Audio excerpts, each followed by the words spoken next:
Paolo Avellino at Kim Chiu nagbonding pala sa beach kasama sila ni LJ Reyes.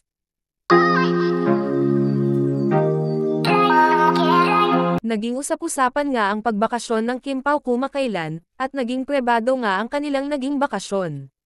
August 6 nang e-post ni Paolo Avellino ang larawan ng kanyang anak kung saan ay may dagat, at 3 days ago naman nang mag-post si Pao ng isang video clip kung saan nga ay nasa beach ito.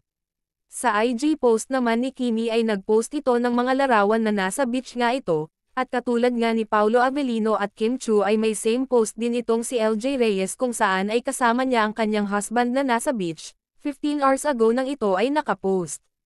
So kung pagdudugtungin, ang mga post nila ay kuha lamang sa isang bakasyon, kung saan nga ay naging private ito, kahit isa ay walang lumabas sa kanilang pagbabakasyon.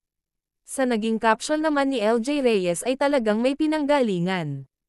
Kuha ito sa verse, narito ang kanyang caption. Alam mo ba na ang langit ay nagsisimula sa lupa?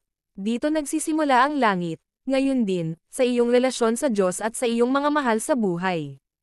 I feel so blessed to experience this heaven that God has planned for me here on earth.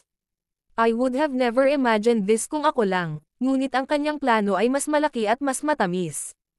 Inabot ako ng ilang buwan ngunit handa na ako para sa pangalawang paghiling ng panalangin.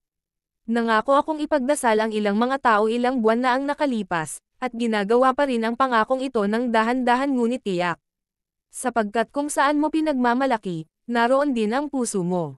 Sa naging post nga ni LJ ay umani nga ito ng samot-saring komento, hindi kaya ito ang naging dahilan kaya mas pina-private nila ang kanilang bakasyon, na sila lang ang nakakaalam, malayo sa mga intriga.